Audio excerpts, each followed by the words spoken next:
Welcome to Book Time with Ryan. I am Ryan, and I am going to talk about Jaws 2. I finished Jaws 1, or Jaws, I guess, 'cause it's before they knew there would be a Jaws 2. Jaws was by Peter Benchley, and the book Jaws, which was written in 74, inspired the movie, which was produced, I think, in 75. The movie was a lot different from the book. I mean, there were some similarities, but there were a lot of things that were different. I feel like the movie was a little more centered on Jaws, the shark, being a monster, where I feel like Peter Benchley in the book took a more scientific approach. Jaws 2 is written by Hank Searles, and it's based off of the screenplay for Jaws 2, the movie, which will be interesting because Jaws, the movie, is based off the book. Jaws 2, the book, is based off the movie. My dad and I watched Jaws last night for the first time in a while, and I just got to a page. I'm on page 95 right now, and I got to a point where Jaws 2 made reference to a scene from Jaws the movie that was not in Jaws the book, and that is where Chief Brody's son Mike was on the tidal pond, and a guy is eaten by Jaws close to him, and he freaks out. He goes into shock and goes to the hospital. I'm sorry if you can hear a lot of birds. There's these birds that eat mosquitoes, which I really appreciate, but they're also very vocal. So the end of Jaws, the shark dies. In the book, the shark is not blown up. In Jaws 2, the Jaws character is a shark. Jaws in Jaws 2 is a great white shark, but it's a female. So I guess that means that I think the shark in Jaws was a male. He was like 20-footer, or in the movie 25-footer. And Jaws, the shark in Jaws 2 is a female. She's a pregnant female, and she's a 30-footer. And I think the shark from Jaws is the one that impregnated the shark in Jaws 2, but I don't know that for sure. A number of people have been eaten already, which is not entirely surprising. It starts off with a couple people that were scuba diving that were eaten, or a doctor and a lawyer. And I think you just have to ask, are sharks, does that mean the sharks aren't all bad? One of the divers took a picture with an underwater camera right before they died, and the shot caught an image of the shark.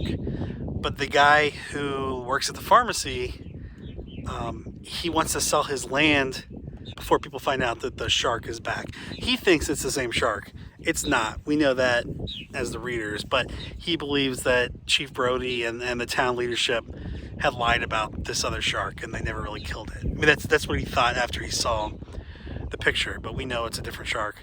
Chief Brody brought the film to get developed at the pharmacy. The pharmacist figured out that there's a shark in the image, and that's probably where the two guys disappeared to. They're probably eaten, but he hasn't told anybody. Only his wife knows. A cop from Flushing shot at a 3-week-old seal pup, a harbor seal pup.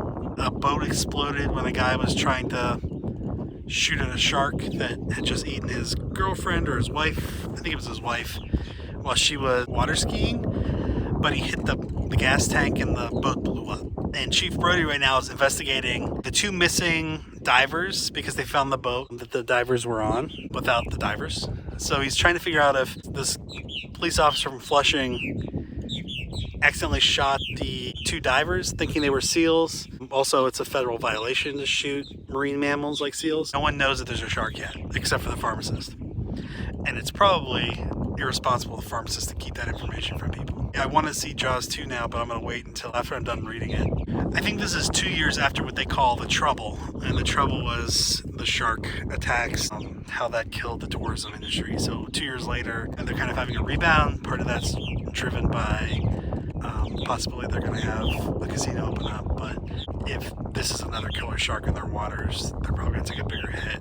I'm by the water because I want to show you that I'm not scared of sharks. I am scared of sharks. I mean, I would be scared of a shark if it was about to eat me, I guess, but I'm not scared of being on the water.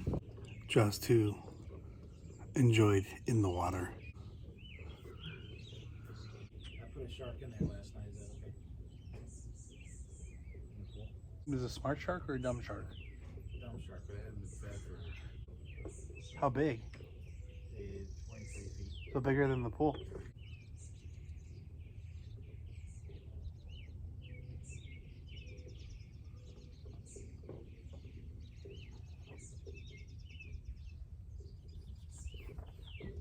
Well, I'm back home. Yesterday, I went to Barnes & Noble, and I saw this magazine when I was checking out. I was talking to the lady who was checking me out. She said, "Did you see the book back there about the actual events that inspired Jaws?" I said, "No, I had not." So she went back and got it for me, and I bought that too, and it's Close to Shore: The Terrifying Shark Attacks of 1916.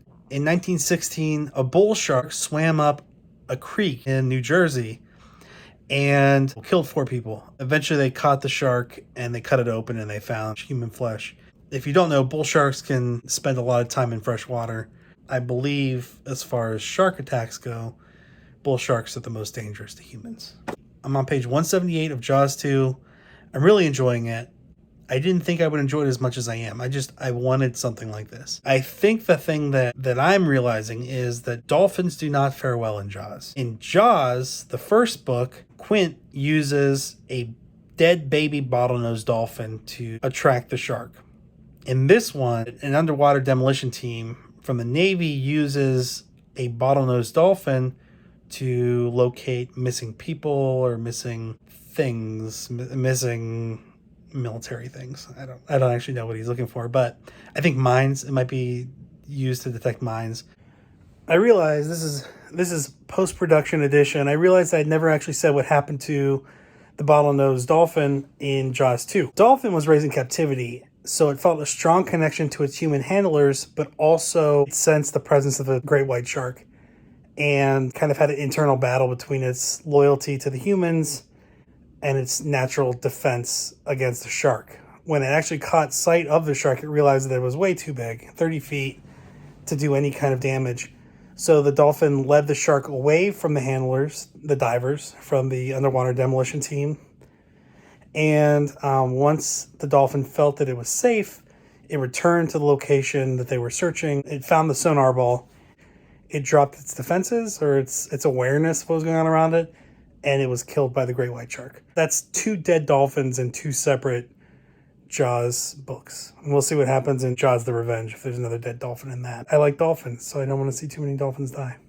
The thing about this book so far is there are only 2 people still, and I'm over half of the way through it. There are still only 2 surviving people who know that the shark is back. It is the pharmacist and the pharmacist's wife. Mike Brody, the chief's son, was getting hot and heavy with a girl named Jackie, whose dad is a cop. Some kids were snooping, including the mayor's son. And Mike and the mayor's son, Larry Jr., got in a fight in the water. And that's actually what attracted the helicopter before the shark took it out. It came over because it heard the boys fighting and it actually thought that they were in danger. They may have been drowning because it could hear it on the sonar. So they went over to check it out, and right after that is when the shark attacked the sonar ball and screwed up the helicopter. They have a better sex life now, Ellen and Martin Brody, but I still feel like Ellen has a wandering eye.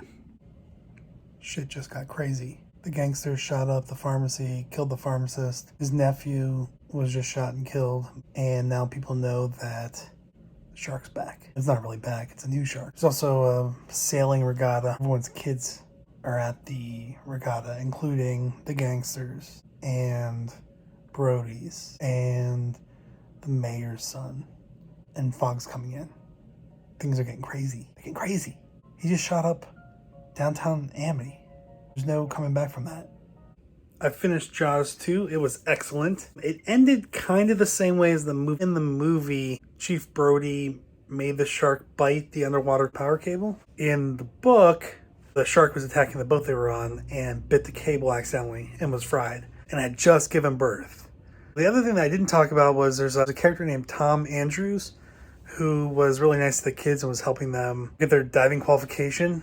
At one point in the book, this one kid named Andy does like an emergency ascent and gets the bends and goes to New London to go in a decompression chamber. Tom Andrews goes with him to keep up with him and make sure he's okay. And he says, basically, I'm going to close down my shop and close down my business so I can help pay for the surgeries that Andy's going to need to help him because he's partially paralyzed and has a bubble in his brain.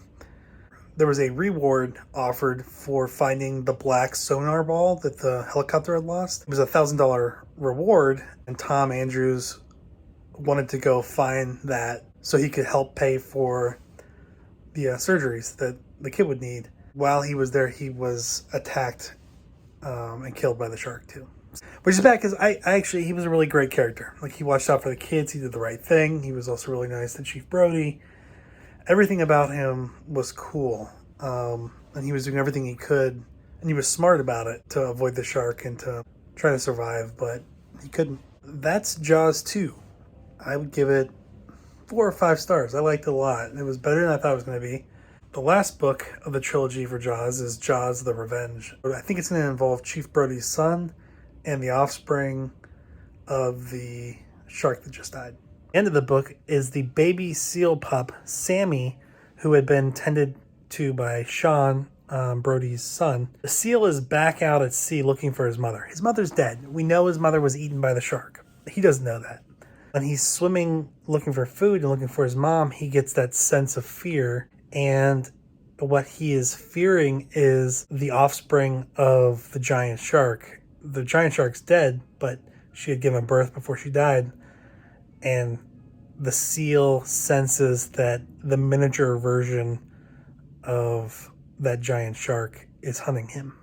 And he climbs up on the rocks and finds an elderly female seal that can watch out for him since his mother's dead. And that kind of sets up the revenge as featuring the offspring of this shark that died. But that's how it ended. So I think next up is Jaws the Revenge.